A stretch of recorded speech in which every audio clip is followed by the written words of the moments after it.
बरं, एक कोणीतरी झंप्या त्यांच्याकडे आला होता, तो म्हणला आपण असं करूया का, आपण असं करूया का, सांग बाबा काय करूया. ते कसे फसवतात तसं आपण त्यांना फसवूया. म्हणजे काय करूया, तुम्ही या बाजूने युद्ध करत राहा. म्हणजे काय होईल, म्हणजे ते सगळे इकडं लक्ष देतील. बर, ती संधी साधून मागच्या बाजूने आपण काही लोकांनी दोऱ्या लावून तटावर जाऊया कोंडाण्यासारखं, आणि त्यांनी तटावरनं आत उड्या मारून दार उघडायची. कशी काय आयडिया आहे? औरंगजेब म्हणला युक्ती छान आहे, करूया प्रयत्न उद्या, मला मात्र निरोप देत राहा काय काय झालंय. झालं. दुसऱ्या दिवशी इकडून तोफांचा आवाज सुरू झाला. धडाधड इथून गोळे उडतायत, धडाधड तिकडून गोळे उडतायत. दिसताना सगळी मराठ्यांची फौज याच बाजूच्या तटावरती आहे. हा पठ्ठ्या बाकीची फौज घेऊन तिकडे गेला. जवळजवळ 3-4 हजार लोकांना घेऊन गेला. त्यातली 40 माणसं दोऱ्या घेऊन पाठवली. अशी दगडाला धरून वर जाऊ शकणारी होती ती वरपर्यंत आली. कुणीच नाहीये. त्यांनी आनंदाने निरोप पाठवला, आपला प्लॅन सक्सेसफुल होतोय औरंगजेब. हे मूर्खच आहेत, एकाच बाजूला बघत बसलेत, इकडं कोणीच नाहीये. आमची वरपर्यंत माणसं पोचली सुद्धा, म्हणजे दोऱ्या घेतलेली फक्त पोचली होती. त्याने मग तिथनं दोऱ्या सोडल्या. चला चला चला लवकर. खुंट्या ठोकल्या. वरून काहीही प्रतिसाद नाही. आणि जेव्हा एखाद्या गोळाचा खडा नेण्यासाठी मुंग्यांच्या रांगा लागतात, तशी सगळ्या दोऱ्यांना रांगा लागल्या होत्या. ह्या दोरीला एक रांग, ह्या दोरीला एक रांग, ह्या दोरीला एक रांग. या रांगेत एक एक नव्हते, 50-50 जण त्याला दोरीला लागलेले, लटकलेले. इकडं 50, इकडं 50, इकडं 50, इकडं 50, इकडं 50, इकडं अशी एक 500-1000 माणसं रांगेमध्ये दोरीवर दिसली. झालं होतं काम शंभूराजांच्या सेवकांचं. का? जिथनं काहीच ऐकू येत नव्हतं तिथनं तुतारीचा आवाज आला. थो थो थो थो थो थो थो थो करून कुठं मागं वळून बघताय, प्रत्येकाच्या डोक्यावर इथं जे धडाधड दगड येऊन कोसळले, ते दगड हितं लागल्यामुळं या दगडासकट प्रत्येक दगड 50 जणांना घेऊन दरीत कोसळला खाली जाऊन. आणि मग त्यातला शिल्लक राहिलेले 1-2 फक्त औरंगजेबाला जाऊन सांगून आले, प्लॅन सक्सेसफुल. का? आम्हाला वाटलं होतं शंभूराजा पिछडीला बघत नसेल, पण इथे इंग्लिश वाक्य टाकता येण्यासारखं आहे ना. आप जिस स्कूल में पढ़ते हो इस स्कूल के हम हेडमास्टर आहे. गनिमी कावा तुम्ही झंपेने आम्हाला शिकवायचं का रे? हे आम्हाला तुमचं प्रकरण काही माहीत नाही. अनेक मांत्रिक सुद्धा झाले बरं ते किल्ल्याला जिंकण्यासाठी. एक आला होता, तुम्ही सोन्याचा नाग करून देतो, मंत्रून देतो, भारून देतो, तो नाग बघून सगळे मराठी पळून जातील वगैरे. त्याच्यासाठी पठ्ठ्याने 30 किलो सोन्याचे पैसे घेतले फुकटच्या औरंगजेबाकडून. आणि त्या नावाखाली तो नाग काय केला, त्या नागाला धरून किल्ला मोठा सैन्य वरनं एकच तोफेचा गोळा आला. नाग एका बाजूला, हा एका बाजूला, औरंगजेब एका बाजूला. कथले मांत्रिक आणि कथले नाग आणि कथलं काय. औरंगजेबाच्या लक्षात आलं सगळ्यात मोठा मांत्रिक तिथंच आहे. याच्या मंत्रासमोर दुसरं काही चालू शकत नाही. शिवाजीराजांच्या पासून एकनिष्ठ असलेली ही सगळी माणसं शंभूराजांचा प्रत्येक किल्ला 5-5, 6-6 वर्ष झुंजत होता. मी उत्तरेकडची उडी सांगितली शंभूराजांची, अरबस्तानपर्यंत, इकडं बंगालपर्यंत, इकडं बऱ्हाणपुरापर्यंत. मग दक्षिणेकडे सांगतो, दक्षिणेतल्या सुद्धा हिंदू राजांची एकजूट करण्यासाठी एक सेनेची तुकडी खाली पाठवली. ह्या शहराचं नाव मात्र तुम्ही विसरूच शकणार नाही. खाली मदुराई आणि कांजीवरम पर्यंत संभाजीराजांच्या सेना गेल्या. त्रिचनापल्लीपासून सगळ्या राजांची काय म्हणतात शुभेच्छा त्यांनी मिळवल्या होत्या की तुम्ही हे सगळं काम कराल. इतकंच नव्हे, आता हे मी जे नाव घेतोय ते एका गावाचं पण आहे आणि एका माणसाचं पण आहे, चिदंबरम. पण चिदंबरम हे जे महत्वाचं दक्षिणेमधलं ठिकाण आहे, तिथे फार मोठं शिवमंदिर आहे. ती मूर्ती मोगलांच्या भयामुळे लपवून ठेवलेली होती. त्या लोकांनी विनंती केली, शंभूराजे तुमचा माणूस पाठवा, पण तुमचं असं युद्ध चाललंय की आमचा विश्वास आहे आता मोगल काही दक्षिणेमध्ये आम्हाला त्रास देऊ शकणार नाहीत. आम्हाला ती मूर्ती इथे आणून पुन्हा प्रतिष्ठापना करायची आहे. त्या समारंभासाठी तुमचा प्रतिनिधी पाठवा. म्हणून शंभूराजांच्या प्रतिनिधीच्या उपस्थितीमध्ये 37 वर्ष जवळजवळ अज्ञातवासामध्ये ठेवलेली शिवमूर्ती बाहेर आली आणि चिदंबरमला सगळ्यात मोठा कलशाभिषेक झाला. औरंगजेब काय होत असेल आपण कल्पना करा. तो इथे थैमान घालतोय आणि शंभूराजा अरबस्तान पाटणापासून खाली कांजीवरम ते चिदंबरम पर्यंत त्याच्या फौजा पाठवून वाटेल तशी शिबंदी मारतोय, सैन्य मारतोय, पैसा मारतोय, माणसं मारतोय आणि सगळं जग औरंगजेबाकडे बघतंय. वा, काय 7 लाख आणलेत. 5 वर्षांनी मोजदात केली, शिल्लक किती आहेत सांगा रे जरा. तर शंभूराजाच्या 2 लाख फौजेपैकी युद्धामध्ये काही ना काही दान दिल्याशिवाय, काही ना काही मरण देतल्याशिवाय विजयाची चिन्ह दिसत नाहीतच. पण तरी सुद्धा प्रमाण बघता 2 लाख फौजेपैकी कसाबसा 30-40 हजार फौजेचा खुर्दा शंभूराजांचा उडालाय. पण याच्या तुलनेत 4 लाखाच्या वर फौजेचा खुर्दा औरंगजेबाचा उडाला आहे. या सगळ्या गोंधळामध्ये औरंगजेबाने विजापूरवर हल्ला केला आणि विजापूरचा बादशाह कैद करून टाकला. मुद्दाम आहे का? कुतुबशहावर हल्ला केला तरी सुद्धा विजापूरचा बादशाह आणि कोहळकोंड्याचा कुतुबशहा यांच्याशी 1-1 वर्ष औरंगजेबाला लढावं लागलं. का? कारण विजापूरच्या आदिलशहाच्या मदतीला संभाजीराजेंनी एक फौज पाठवली, कुतुबशहाच्या मदतीला एक फौज पाठवली. औरंगजेबाला कळेना हा कुठला मैत्री संघ जन्माला आला, हा फौज का पाठवतोय. गणित सरळ स्वच्छ सोपं होतं. औरंगजेबाचा पराभव हा तिघांच्या दृष्टीने सगळ्यात महत्वाचा होता. कोणाच्या चपलीनं मरतो महत्वाचं नाही, निंचू मेला पाहिजे. पण या सगळ्या गोंधळात शंभूराजांनी खूप जरी मदत करायचा प्रयत्न केला तरी विजापूरनी तग धरला नाही. म्हणजे शिवाजी राजांच्या आधीच्या काळापासून जे मोठे वटवृक्ष होते कुतुबशाहीचे, आदिलशाहीचे, ते मुळासकट उखडले. मराठशाहीला अजून औरंगजेबाला हात लावता आला नाही. आणि असा जवळजवळ 7 ते 8 वर्ष औरंगजेबाशी सातत्याने लढणारा शंभूराजा, येसुबाईंची फार सुंदर साक्ष आहे यासाठी. येसुबाई म्हणजे शंभूराजांच्या पत्नी, यांना भेटायला त्यांचा भाऊ आला होता गणोजीराजे शिर्के. तो ताईला भेटायला म्हणून आला. आगत स्वागत झालं, सरबत पिणं झालं. आणि म्हणले का आलायस दादा? आलोय अशासाठी की दाभोळचं तिकडचं सगळं देशमुखीचं वतन आमच्या नावे आता केलं पाहिजे शंभूराजानं. येसुबाई म्हणली दादा वेडायस का? अरे जिथे महाराष्ट्र शिल्लक राहील का नाही हेच माहीत नाहीये, तिथं दाभोळच्या तुकड्याचा काय विचार करतोयस तू?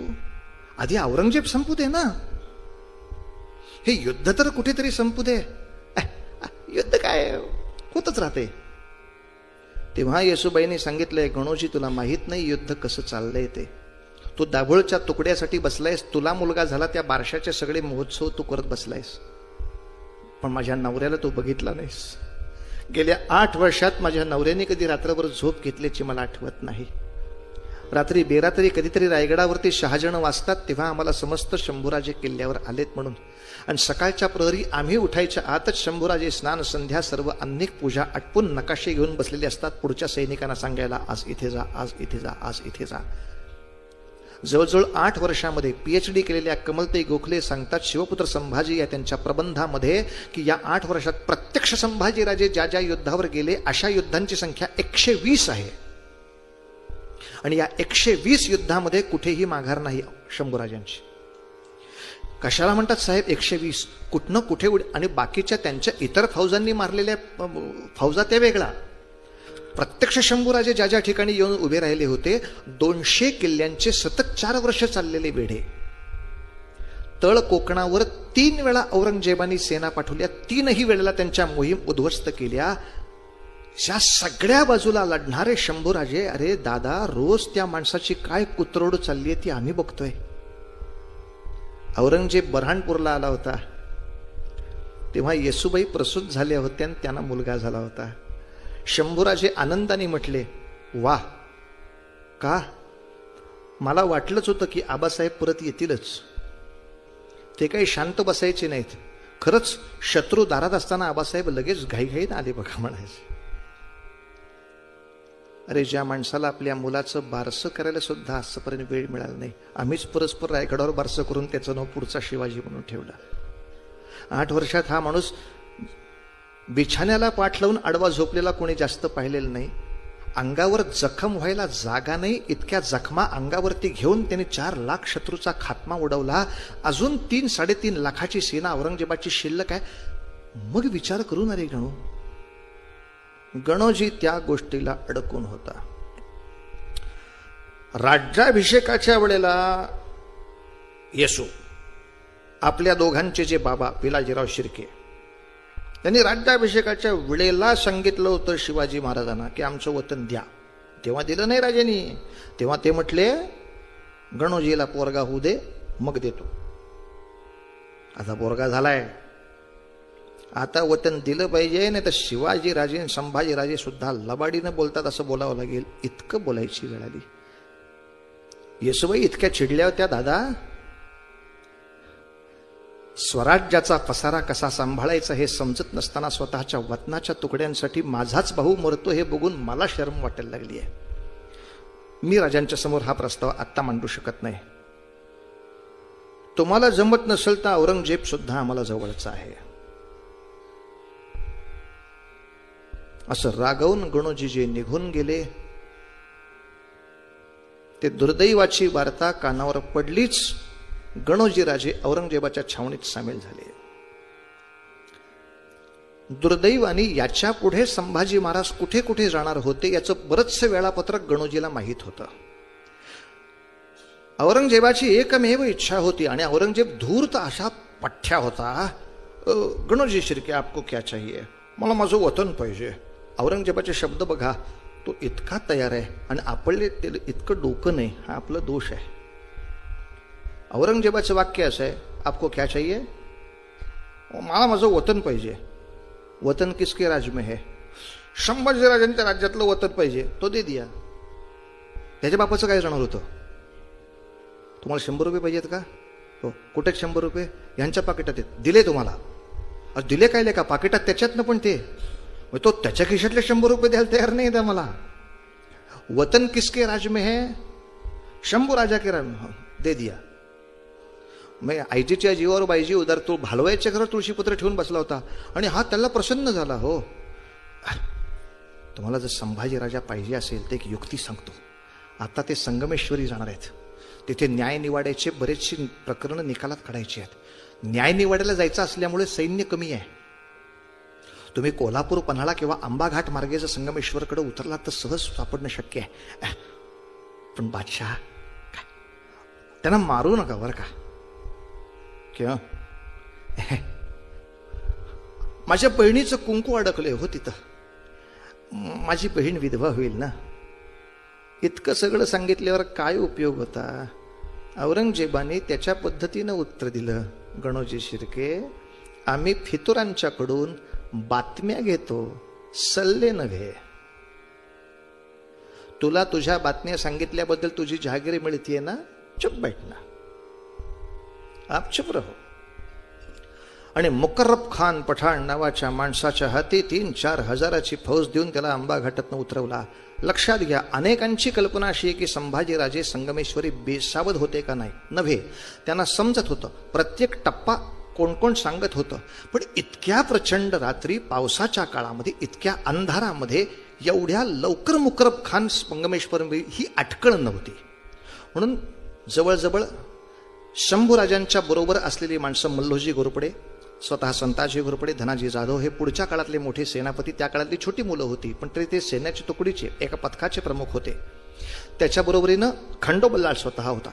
ही सगळी माणसं साधारणतः 500-700 लोकांची शिबंदी होती. इथला न्याय निवाडा फक्त शिक्के मारून पुढे निघून जायचं आहे. एवढ्यात काही मुकर्रब खान येत नाही. पण ज्या क्षणी मल्लोजी राजांनी बातमी दिली, राजे आपला अंदाज मुकर्रब खानाने फसवला. मुकर्रब खानापेक्षा घाटातून येताना वेळ जास्त लागेल म्हणून त्याच्यापेक्षा जवळचा रस्ता बहुतेक आपल्या लोकांनी दाखवला. आणि 3 दिवसानंतर जो मुकर्रब खान येईल अशी कल्पना होती तो आत्ता संगमेश्वरला त्याच्या 5000 लोकांनी वेढा घालून उभा आहे. काय करूया? शंभूराजांच्या डोळ्यासमोर थैमान उभं राहिलं. एक संधी आहे. सगळ्यांनी इथून बाहेर पडायचं. नेहमीच्या पद्धतीनं मुघलांच्या सेनेला हूल द्यायची.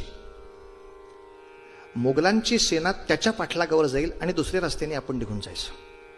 एक विशिष्ट होल देता येईल. अनायसे सरदेसांचा वाडा असा आहे जिथून एक वेगळा रस्ता आहे जो थेट समुद्राकडे जातो, ज्याच्यावरनं गलबतावर चढता येतं. शंभूराजे लक्षात ठेवा इतके सावध आहेत की ते वाड्यात असताना त्यांची 2 गलबतं तिथेही तयार आहेत. इकडच्या रस्त्याने नाही जाताना कुठल्या क्षणी ते गलबताकडे जाऊ शकतात. मात्र मुकरब खान शहाणा नाही, पण आपली माणसं अशी त्याला फितूर आहेत की ही राजांची तयारी आहे हेही मुकरब खानाला सांगितलं गेलं आहे. त्यामुळं तो त्याचंही आरमार तिथे लावून बसलाय. अंतर्गत बातम्या आपल्याच माणसांनी बाहेर दिल्याशिवाय इतक्या जात नाहीत. आणि शेवटी 3-4 हजार लोकांना घेऊन देसाईंच्या वाड्यावर धमासान हल्ला मुकरब खानाने केला. आणि मात्र स्वतः खंडोवल्लाळ, संताजी घोरपडे, धनाजी या सगळ्यांनी म्हणून आपली जी 500 सेना होती ती काढली. हर हर महादेवच्या गर्जना करून थाड थाड थाड थाड थाड थाड घोड्यांच्या टापा उडवत निघाले. तो धुराळा असा उडवायचा असतो की कळता कामा नाही कोण कुठे गेलं. आणि प्रचंड मोठी फौज संगमेश्वरातनं बाहेर पडली. मुकरब खान ताबडतोब त्याच्या मागावरती निघाला. आमची माणसं त्याच्यात घातक ठरली. ती म्हणली, खान फसू नका, तुम्हाला हुल दिली गेली आहे. ही फक्त सेना गेली, पण 40-50 माणसं घेऊन राजे वाड्यातच आहेत. तुम्ही तिकडे गेलात की इकडं पळण्यासाठी राजे थांबलेले आहेत. आणि मग मात्र कोणाचाही पाठलाग न करता मुकरब उलटा वळला. अशा वेळेला मुद्दाम ऐका, कवी कलश सुद्धा त्या ठिकाणी होते. या 120 युद्धामधली जवळजवळ 20 ते 25 युद्ध अशी आहेत जेव्हा कवी कलश त्यांच्या बरोबर होते. इतकंच नव्हे तर यातली अनेक युद्ध कवी कलशांना परस्पर पाठवणे, कवी कलश एक युद्ध नेतृत्व करून जिंकून परत आलेत असं व्यक्तिमत्व पीएचडीच्या थिसिसमध्ये कवी कलशाचं आहे. आणि तर्कशास्त्र असं आहे की कब्जी कलुशाचा फितूर झाला तर औरंगजेब त्याला मारेल कशाला? फितूर होणाऱ्या माणसाला बक्षीस मिळेल. संभाजी मेल्यावर एखाद्या वेळी मारलं असतं त्याने, पण आत्ता त्याला बक्षीस मिळायला पाहिजे होतं. पण मुद्दाम ऐकण्याची गोष्ट अशी आहे, जेवढ्या संभाजी राजांना यातना झाल्या त्याच्या आधी या सगळ्या यातना कब्जीला दिल्या आहेत. कारण या युद्धामध्ये कब्जी स्वतः तलवार घेऊन जेव्हा बाहेर पडला, पथक घेऊन बाहेर पडला, किती छोटी माणसं माणसं हातात होती. अशा वेळेला धनुष्यबाणा सकट सुद्धा मुकरब खान तयार होता. त्याच दिवशी जो धनुष्यावरनं सुटलेला बाण कलुशाच्या खांद्याला लागला, कलुशा खाली पडला. राजे त्याला उचलण्यासाठी म्हणून वाकले, पण आता थांबण्यात अर्थ नव्हता. राजे पुढे जायला लागले, पण जमाव जवळजवळ 1000-2000 होता. आणि हातामधली माणसं आता 40-50च्या वर नव्हती. तरी सुद्धा राजांना कड करून तोड तोड तोड तोड तोड करत किती तरी वेळ मारामारी चालू राहिली. पण 40ही गेले, 45 गेला, 46 गेला. आणि शेवटी वाड्यामध्ये घुसून मुकरब खानाचा डोळ्यावर विश्वास बसेना. पण अक्षरशः एका बाजूला 40 माणसं, दुसऱ्या बाजूला 40 माणसं, अशा 80 माणसांनी राजांच्या अंगावर फास टाकून आवळलेले होते. तेव्हा कुठं राजा एका जागेवर उभा असलेला दिसू शकला. आधी बऱ्याचशा लोकांनी फास टाकून पकडायचा प्रयत्न केला होता. त्यांची डोकी, हाडं, तांगड्या वेगवेगळ्या ठिकाणी दिसायला लागलेल्या होत्या. कारण राजांच्या अंगावर फास पडला की एकाच रापकन जो फटका बसायचा की 20 माणसं उडून त्या भिंतीवर पडायची. इकडं कोणी पकडायला ह्या दांडक्याने इकडची पडायची. 20 माणसाला सुद्धा एक हात आवरत नाही इतकी राजाची तब्येत होती. शेवटी 80 ते 100 माणसांचे दोऱ्याचे फासे, नंतर साखळदंड टाकले अंगावर. गोलगोल साखळदंड ज्यांनी हत्ती पकडतात, एवढ्या साखळदंडात जेव्हा 100 लोकांनी आवळला, तेव्हा कुठे 8 वर्ष 8 महिने झुंजणारं वादळ हाताशी आलं. अर्थात रायगडाकडे पळत सुटलेल्या लोकांनी काहीच केलं नाही असं नाही. त्यांनी मध्यंतरीच्या मार्गामध्ये छापे घालून घालून घालून शंभूराजांना बाहेर काढायचा खूप प्रयत्न केला. पण मुकरब खानाने आता वेळा जबरदस्त आवळला होता. बहादूरगडाकडे निरोप पाठवला, औरंगजेब बादशाह, शंभूराजांना मी घेऊन येतो. रामसेसच्या किल्ल्यापाशी त्यांनी 82 साली टोपी खाली टाकली होती. शंभूराजा पकडल्याशिवाय मी माझ्या डोक्याला टोपी घालणार नाही, औरंगजेब म्हटला होता. ती त्याची प्रतिज्ञा इतक्या वर्षांनी पूर्ण झाली. आनंदाने त्याने टोपी वगैरे घातली. सगळ्यांना विचारलं, कसा आणताय त्याला? पकडून आणताय ना? हो, कब्जी कलुशा आपण त्याच्याबरोबर पकडलाय, बडी अच्छी बात आहे, त्याला नुसतं आणू नका. बहादूरगडाच्या पाशी जी आपली सगळी छावणी आहे, औरंगजेबाची स्वतःची खाजगी छावणी आहे. 1,00,000 पायदळ आणि 50,000 घोडदळाची एवढी मोठी छावणी, अधिक बाजार बुणगे, म्हणजे जवळजवळ 2,00,000 वस्तीचं शहरच आहे. त्याला आणला की विदूषकाची टोपी त्याला घाला, लोखंडी खोड्यामध्ये त्याचे हात अडकवा, लाकडाचा उपयोग नाही, तोडून टाकेल तो. लोखंडी खोड्यात अडकवा, त्याला उंटावर बसवा आणि वाजत गाजत धिट्ट काढत त्याला माझ्यापर्यंत आणा. तंबूचं दार सुद्धा असं बुटकं करा, बुटकं, म्हणजे तो आतमध्ये येताना असं डोकं खाली वाकवून येईल, म्हणजे मग मला म्हणता येईल रहना दो शंभूराजे, सिर झुकाने की कोई जरूरत नाही. सगळं डायलॉग पाठ करून ठेवले होते त्याने. अधिक 5 अंगरक्षक ठेवले होते, कारण एवढ्या सगळ्यात सुद्धा तो अंगावर येऊन धडकला तरी आपण मरू ही भीती होतीच. त्यामुळे तो माझ्यापर्यंत पोचणार नाही अशी 5 माणसांमध्ये राहा बरं का त्याला भेटण्याआधी. आणि बहादूरगडाच्या परिसरामध्ये शंभूराजांची स्वारी पोचली. मात्र काय भयानक दृश्य असेल ते. त्यांच्या डोक्यावरचा जिरेटोप सक्तीनं ओरबडून बाजूला काढण्यात आला आणि विदूषकाची टोपी डोक्याला घालायची वेळ आली. हात पाय लोखंडी खोड्यामध्ये अडकल्यामुळे, अरे ज्याचं नाव ऐकून माणसं थरकापत होती, ती माणसं स्वतःचा वैयक्तिक सूड उगवण्यासाठी आता राजावर दगड काय फेकतायत, भाल्याने काय त्याला टोचतायत, का आता सिंह बांधला गेलाय, तो काय करणार आहे. इतकंच नाही तर ईश्वरदास नावाच्या त्या माणसाने लिहिलंय, जो त्यावेळेला त्या छावणीत होता. तो म्हणाला, आमच्या लोकांनी शंभूराजांवर तर मूत्र आणि विष्ठा सुद्धा टाकायला सुरुवात केली. राजा शांत होता. छावणीपाशी शंभूराजांना खाली उतरवलं. ते दार बघितलं शंभूराजांनी. तिथंच त्यांच्या लक्षात आलं काय घोळ आहे तो. शंभूराजांनी आत पाय टाकला आणि मान न वाकवता गुडघ्यात वाकून सरळ आत आले. त्यामुळे सगळे डायलॉग उंफस झाले. आता सिर झुकाने की जरूरत नाही हा डायलॉग कसा म्हणणार औरंगजेब. तो गुडघ्यात वाकून 60 मानेनंच आतमध्ये आला. कब्जी कलुशा मागव मागाला. औरंगजेबाला धड बोलायला सुचेना, धड उभं राहायला सुचेना. तो 2 मिनिटं इकडे जायचं, 2 मिनिटं इकडे जायचं, 2 मिनिटं तिकडे जायचं, 2 मिनिटं इकडे जायचं. चैन पडे ना त्याला. आणि अशा वेळेला कब्जी कलुशा सहज म्हणाला, शंभूराजे कविता सुनाव क्या, सुनाव. अरे रायगडच्या मोठ्या राजसभेमध्ये तुमची कविता मोठ्या प्रेमाने ऐकली होती. आता औरंगजेबासमोर तुमची कविता काय सांगते ऐकू. आणि पटकन कवी कलुशा बोलून गेला, तू तप तेज निहार के तखत त्यजो औरंग. शंभूराजा, अरे तुझं तेजच इतकं भयानक आहे की ते बघितल्यावर औरंगजेबाला सुद्धा तख्तावर बसायला जमत नाहीये. तो वेड्यासारखा इकडं तिकडं फिरतोय. तखत सोडून औरंगजेब खाली उतरलाय तुझ्या तेजामुळे. औरंगजेब पाहतो शंभूराजाकडे. हाय हाय हाय हाय हाय, क्या यही शिवाजी का शमशेरजंग शहाजादा संभाजी. दिमाग से बेदरकार, हिम्मत का शेर, दिखाई में खूबसूरत सिपाही.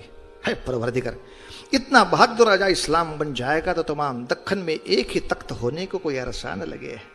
राजा जी राजा जी राजा जी, दिल में फिक्र मत करना.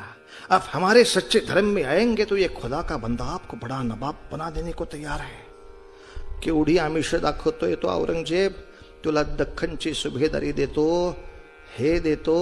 किमान शहाण्या माणसासारखं बोलावं का नाही की हिवाळी अधिवेशन झालं की सगळ्या मंत्रिमंडळाची एकदा बैठक घेतो की काय काय पॅकेज मिळत आहेत ते एकदा बघा, तुम्ही लक्षात घ्या. नंतर आपण पावसाळी अधिवेशनामध्ये सगळ्यांच्या डोळ्यातला पाऊस बघण्यासाठी परत भेटू पाहिजे. तर काहीतरी तर बोलावं. पण धर्मांतरासाठी शब्द बोलल्या क्षणाला शंभूराजांचे शब्द आहेत. औरंगजेब बादशाह म्हणतोय, आप हमारे इस्लाम भी आएंगे तो ये खुदा का बंदा आपको बड़ा नवाब बना देने को तैयार है. शब्द ऐकून शंभूराजाने सांगावं, अरे मला नको धर्म तो तुझा,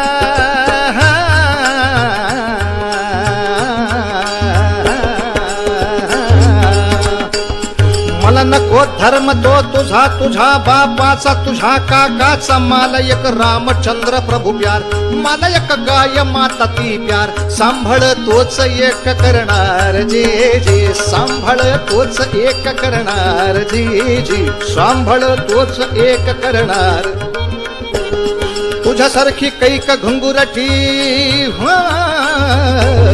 तुझ्यासारखी कैक घुंगुरटी पडतील मसनवटीन, घेऊन कर कठीण राही सांभाळ देव करण्याला. मला नको तुझा तो धर्म, मला नको तुझा तो धर्म, ओढविल कर्म काढीन तुझं चर्म पुढच्या जन्माला जी जी, पुढच्या जन्माला जी जी. काय करशील औरंगजेब, काय करशील, करून करून काय करशील. कर तुकडे तुकडे देहाचे, कर तुकडे तुकडे देहाचे, पंचभूता याचे देह परसाचे एक भगवान तिन्ही लोकात, एक भगवान तिन्ही लोकात. पुन्हा येईन जन्म घेऊन,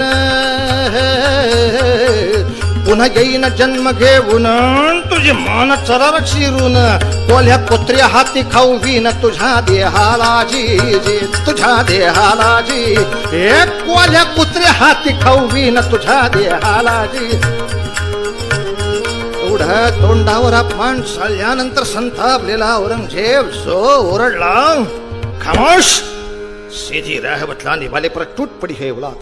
अब तुझसे सीधी बातें करने में हासिल नहीं. अब एक ही रास्ता तुझे बतलाया जाता है. सीधी तौर से मुसलमान बन जाएगा तो तमाम दक्खन की सुबेदारी तुझे बहाल की जाएगी. किसी हिंदू को नहीं मिली इतनी इज्जत तुझे दी जाएगी. न मानेगा तो याद रख, कुत्ते के मौत से मारा जाएगा. या सगळ्या आज्ञा बादशहाने दिल्या आणि नुसत्या बादशहाने नाही तर धर्मग्रंथाला समोर ठेवून दिल्या. ईश्वरदास म्हणतो की त्यांची कल्पनाच ही होती, जेवढ्या शत्रूला यातना जास्त तेवढं पुण्य जास्त. शंभूराजांना एका दिवसात मारलेलं नाही.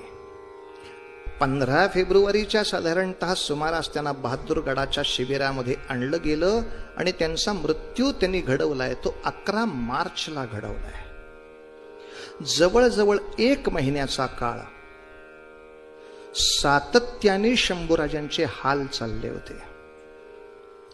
सातत्याने एकामागून एक, एका दिवशी सगळं नाही करायचं.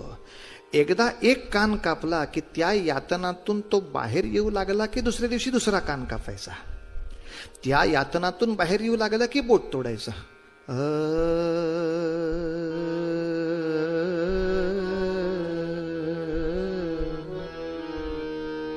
एका दिवशी तर आज्ञा झाली, कोशिंबीर करण्यासाठी काकडी सोलतात तसं साल सोला. झाडाच्या बुंध्याला रंधे लावावेत तशा सालड्या सोडल्या होत्या. औरंगजेब बादशहा एकाच गोष्टीसाठी तळमळत होता की शंभूराजांनी चित्कार करावा, दुःखाने विव्हळावं, असं वेदनेने तळमळावं. पण ते ऐकायला येईना. अंगावरची सालडी अशी सोलून काढून त्याच्या अंगावर तिखट मीठ आणि तेजाब टाकून जाळ करत असताना सुद्धा मुखाने जप जगदंब उदयोस्त, जगदंब उदयोस्त, जगदंब. कधी कधी हळूच हाक मारायचे. रामदास स्वामी, आपण आम्हाला पत्र लिहिलं त्याच्यामध्ये नमूद केलं होतं की तुझ्या वडिलांनी तर मोठा पराक्रम केलाच आहे पोरा, पण याहून करावे विशेष, तरीच म्हणवावे पुरुष, असं तुम्ही म्हणाला होतात. स्वामी, मला माझ्या बाबांपेक्षा काही विशेष जमलं ना. या आयुष्याचं सार्थक म्हणून जे मला मिळावं ते जमलं ना. कारण आज मला कळतंय माझ्या जगण्यापेक्षा माझ्या मृत्यूनं काम जास्त होणार आहे. धर्मासाठी लढावं कसं माझ्या बाबांनी दाखवून दिलं. आता धर्मासाठी मरावं कसं ते दाखवण्याची जबाबदारी माझी आहे. बाबा, मी माझ्या परीक्षेमध्ये उतरलो ना. पण तरी सुद्धा तेजस्वी असलेले शंभूराजाचे डोळे, त्याला नजरेला नजर देता येईना. शेवटी एक पठाण पाठवला. त्या काळातला हा शब्द आहे, ह्याच्या डोळ्यामध्ये सळई फिरवून त्याला नवीन दृष्टी द्या.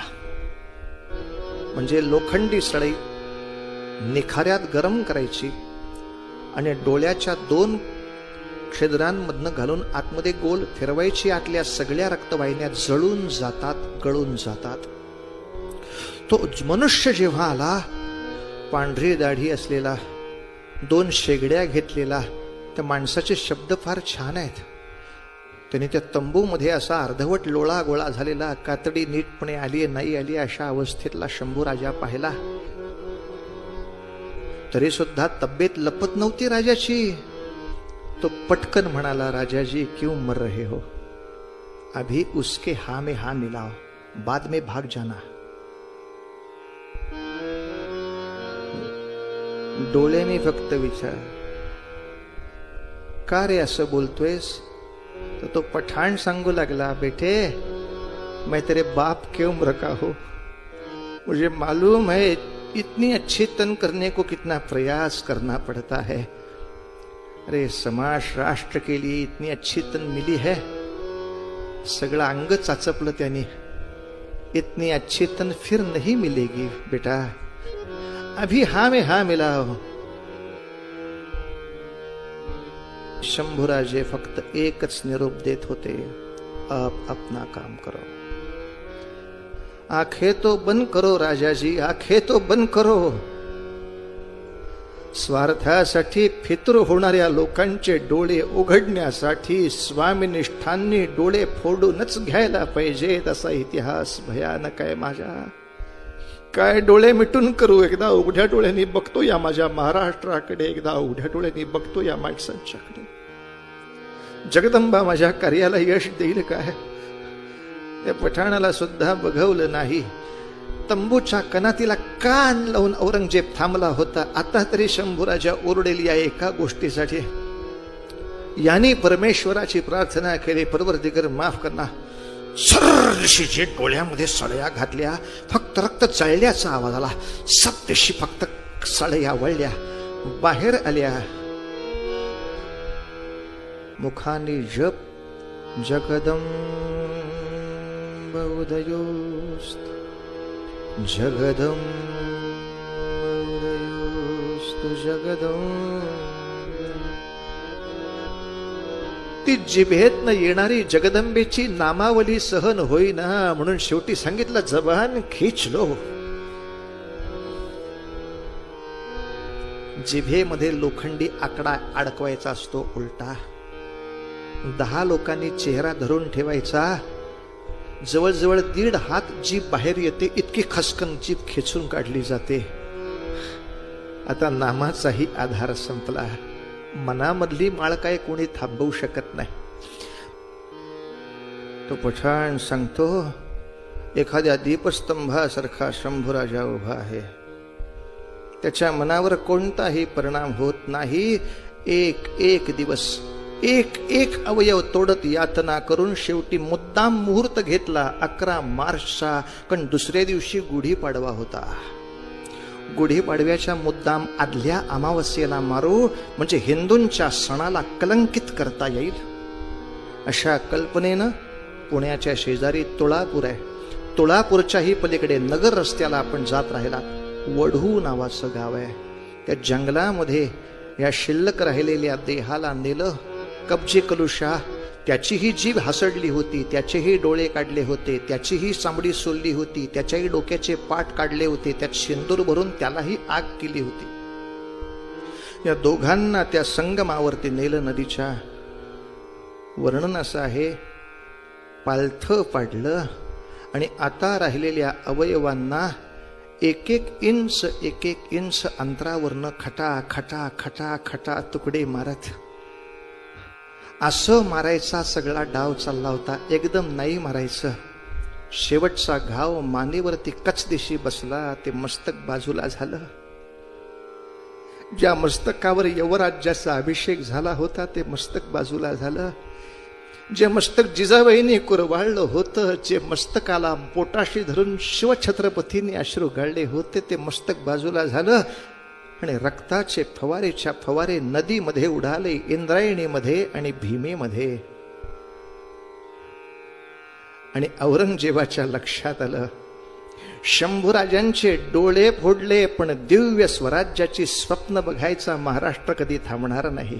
यांचे हातपाय काटल्यामुळे हिंदवी स्वराज्य उभे राहण्याचे यांचे प्रयत्न कधी संपणार नाहीत। एकच वाक्य आहे का की आपण कीर्तनाला विराम देऊ, ते वाक्य असं आहे, औरंगजेबाला हे प्रत्ययाला आलं की शंभूराजे गेल्याची वार्ता फक्त महाराष्ट्रात पसरली। मात्र कल्पना अशी होती की महाराष्ट्र घाबरून जाईल, महाराष्ट्र गारठून जाईल, महाराष्ट्र गोठून जाईल। पण औरंगजेबाला प्रत्यय आला, आता महाराष्ट्रातला सैनिकच नव्हे, महाराष्ट्राचा प्रत्येक नागरिक हातात मिळेल ते शस्त्र घेऊन उभा राहिला. ज्याने देवाधर्माची रक्षण करण्याची प्रतिज्ञा घेतली होती अशा राजाला इतक्या यातनापाय पद्धतीनं मारणाऱ्या या औरंगजेबाला जिता जागता परत जाऊ द्यायचा नाही. हा निर्णय वयवर्ष 5च्या पोरापासून ते वयवर्ष 85च्या म्हाताऱ्यापर्यंत प्रत्येकाने केला. स्त्री असो पुरुष असो, प्रत्येक गावागावामध्ये शहरामध्ये असलेली छावणी सैनिकांची सुद्धा वाट न बघता नागरिकांनी ठेचून काढली. ही माणसं किती वेळ ठेचावं लागलं हे युद्ध. ऐका, औरंगजेब त्याच्यानंतर जवळजवळ 17 वर्ष इथे थैमान घालत होता. 1707 साली औरंगजेबाचा मृत्यू झाला. 1681 ते 1707 27 वर्ष 7 लाख फौज घेऊन औरंगजेबाने महाराष्ट्रात जंग पछाडलं. पण 27 वर्षाच्या युद्धानंतर औरंगजेबाला महाराष्ट्राला दाखवून दिलं, या अशा हिंदवी स्वराज्याच्या जरीपटक्याला हात लावण्याचं जरी कोणी धाडस केलं तर आम्ही 20 वर्ष 27 वर्ष 50 वर्ष अरे 100 वर्ष सुद्धा युद्ध चालू ठेवून शेवटी शत्रूला मातीत गाडतो. त्याशिवाय हिंदवी स्वराज्य थांबत नाही. खऱ्या अर्थाने औरंगजेबाला महाराष्ट्रात औरंगाबादच्या भूमीमध्ये दफन करून मातीत गाडला तेव्हा मराठी साम्राज्य पुढे उभे राहिलं. मराठी साम्राज्य 1857 पर्यंत राहिलं. मराठी साम्राज्य 1857 पर्यंत राहिलं. पण दिल्लीचं साम्राज्य औरंगजेबानंतर कोणी सांभाळू शकलं नाही. आतापर्यंत सगळे दिल्लीला घाबरत होते. त्याच्या पुढच्या कालखंडामध्ये दिल्लीच्या सिंहासनावर कोणाला बसवू असं विचारायला ती माणसं शाहू छत्रपतींकडे यायला लागली होती. शिवाजी राजांच्या नातवाकडं दिल्लीचं भविष्य काय म्हणून विचारायला माणसाने यावं. इतका काळ पालट करता येतो अशा हौतात्म्याला कधी पुण्याला गेलात, तुळापूरला गेलात, वढूला गेलात, मुद्दाम पोरांना घेऊन जा. त्या समाधीच्या भूमीवर त्यांची डोकी टेका. 2 ठिकाणी तुम्हाला ती समाधी दिसेल. म्हणजे 2 ठिकाणं का? वढूचं जे ठिकाण आहे जिथे प्रत्यक्ष तुकडे केले त्या ठिकाणी एक समाधी आहे. तुकडे करून त्याचं मस्तक काढलं आणि ते नाचवत औरंगजेबाचं सैन्य निघून गेलं. पण गावकरी थांबले होते. त्यांना तो अपमान सहन नाही झाला. म्हणून आता या प्रेताचा दहन संस्कार करण्यासाठी ते प्रेत परत शिवलं. ते तुळापूरला आणण्यात आलं. तुळापूरला आता जे सगळ्यात मोठं शंकराचं मंदिर आहे त्या मंदिराच्या त्या प्रांगणामध्ये ती शंभूराजांची कब्जी कलशाची समाधी आहे. या 2 समाधी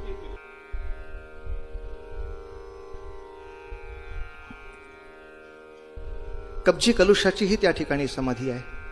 आणि म्हणून त्यातल्या बऱ्याचशा पाटील लोकांची आडनावं आज सुद्धा तशीच आहेत. शिवले पाटील. जे पाटील औरंगजेबाच्या त्या रोषाला सुद्धा न जुमानता त्या प्रेताला शिवले आणि त्यांनी प्रेताला शिवले आणि ते प्रेत दहन संस्काराच्या योग्य करून तुळापूरला आणले. अशा शिवले पाटील आणि अनेक या स्वामी भक्तांचा हा सगळा निर्णय झाला. लक्षात घ्या, शंभूराजांनी सगळी माणसं दुखावली होती हा प्रचार खोटा ठरतो. याचं कारण शंभूराजांवर अत्यंतिक प्रेमाने महाराष्ट्र उभा राहिला. आणि याच्यानंतर राजाराम, त्याच्या पुढे ताराबाई. तेव्हा शंभूराजांच्या नंतर 100 वर्ष महाराष्ट्रशाही किंवा मराठशाही कशी तगली, कशी जगली याचा इतिहास दुर्दैवाने आपला इतिहास देत नाही, पुरेसा देत नाही, नीटपणे देत नाही. या 100 वर्षाच्या आमच्या चिकाटीचं एकदा बळ तरी बघू आणि त्याचा उपयोग एकच होईल. शेतकऱ्याला कळेल मी काय बोलतो ते. अरे जे पीक या भूमीत एकदा येऊन गेलं की आपोआप विश्वास वाटतो. अशीच मशागत केली तर हेच पीक परत येणारच की हो. कारण या भूमीचा तो सद्गुण आहे. या भूमीमध्ये ती शक्ती आहे.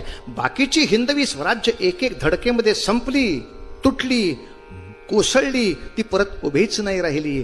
पण हिंदवी स्वराज्य जे शिवरायांच्या रक्ताने आणि शंभूराजांच्या बलिदानाने उभं राहिलं ते हजारो वेळा तोडायचा प्रयत्न झाला, शेकडो वेळा मोडायचा प्रयत्न झाला. पण पुन्हा एकदा ते तितक्याच चौपटीनं परत वाढत गेलं, मोठं होत गेलं, प्रचंड वटवृक्षासारखं झालं. बस शंभूराजांच्या हौतात्म्याला वंदन करायचं आणि पोरांना सांगायचं तब्येत शंभूराजासारखी पाहिजे, झगडण्याची ताकद शंभूराजासारखी पाहिजे, लोकांबद्दलची करुणा मनामध्ये संतांसारखी पाहिजे जी शंभूराजांच्या मनामध्ये होती. तो जाणता राजाचा जाणता राजपुत्र होता. शंभूराजांच्या हौतात्म्याला वंदन करू. आणि आज ना उद्या आपल्या समाजाला आणि राष्ट्राला पुन्हा चांगले दिवस आणण्यासाठी ज्या ज्या आघाडीवर आपल्याला लढावं लागेल त्या त्या आघाडीवर आपण आपलं युद्ध कायम ठेवू, ठामपणे ठेवू. अध्यात्माच्या साधनेची शक्ती आणि शक्तीची साधना या दोन खांबांवरती पुन्हा एकदा आपल्याला आपलं स्वराज्य स्वराज्याच्या दिशेकडे न्यायचं आहे. या सगळ्या प्रयत्नाला भगवंत निश्चितपणे तुम्हा मला साथ देईल हा विश्वास सांगण्यासाठीच कीर्तनाच्या शेवटी म्हणायचं, हे चिदान देगा देवा, भगवंता या सगळ्या चांगल्या कामासाठी तू आमच्या पाठीशी आहेस याचा विसर न व्हावा. या भगवंताच्या कृपेचा विसर न करता साधना मात्र छान करा. चांगली ईर्षेची जर भावना असेल तर ती समाज कल्याणाची ठेवा आणि राष्ट्राच्या संरक्षणासाठी जेवढी म्हणून आपल्याला आपल्या पुढच्या पिढीची तयारी करून घेता येईल तेवढी जास्त प्रकर्षाने शिक्षकांनी पालकांनी घ्या.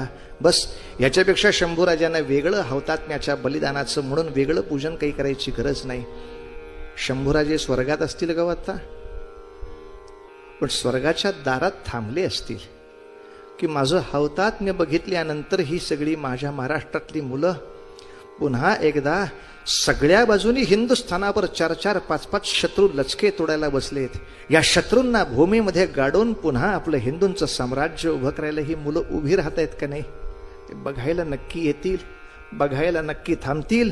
ते शिवकार्य शंभूकार्य तुमच्या आमच्या पुढच्या पिढीकडनं प्रेमाने हट्टाने अट्टहासाने घडो अशी प्रार्थना भगवंतापाशी करायची. पुंडलिका वरदे श्री ज्ञानदेव महाराज की जय. हे चिदान देगा देवा तुझा विसर न भावा, गुण गायीन आवडी हेची माझी सर्व गुण. नरके मुक्ती धन संपदा संत संग देगा सदा, तुका म्हणे गर्भवासी सुखे घालावे आमासे.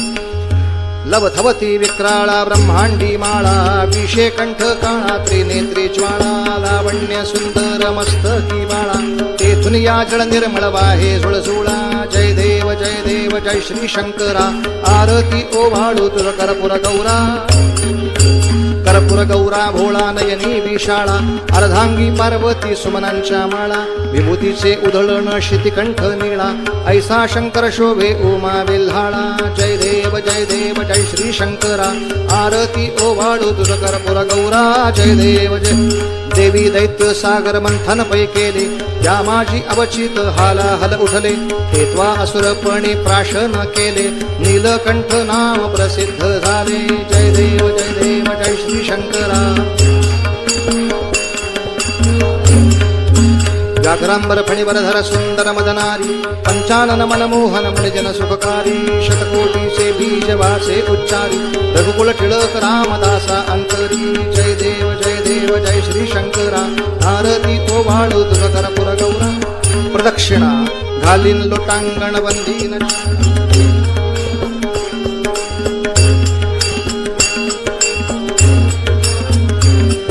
त्वमेव माता पिता त्वमेव बंधु सखा त्वमेव विद्या सकलं त्वमेव सर्वं मम देव देव. कायेन वाचा मनसेन्द्रियेण वा बुद्ध्यात्मना वा प्रकृतिस्वभावात् करोमि यद्यत् सकलं परस्मै. अच्युतं केशवं रामनारायणं कृष्णदामोदरं वासुदेवं श्रीधरं माधवं गोपिकावल्लभं जानकीनायकं रामचन्द्रं. हरे राम राम राम हरे हरे, हरे कृष्ण कृष्ण कृष्ण हरे हरे, हरे राम राम राम हरे हरे. राजाधिराज रामचंद्र महाराज की जय. महारुद्र हनुमान की जय. भारत माता की जय. छत्रपती शिवाजी महाराज की जय. धर्मवीर संभाजी महाराज की जय. आर्य सनातन वैदिक हिंदू धर्म की जय. सदा सर्वदा योग तुझा घडावा, तुझे कारणी देह माझा पडावा. उपेक्षू नको गुणवंता अनंता, रघुनायका मागणे हेची आता. उपासनेला दृढ चालवावे, भूदेव संतासी सदा नमावे. सत्कर्मयोगे वय घालवावे, सर्वामुखी मंगल बोलवावे. जय जय रघुवीर समर्थ, जय जय रघुवीर समर्थ, जय जय रघुवीर समर्थ.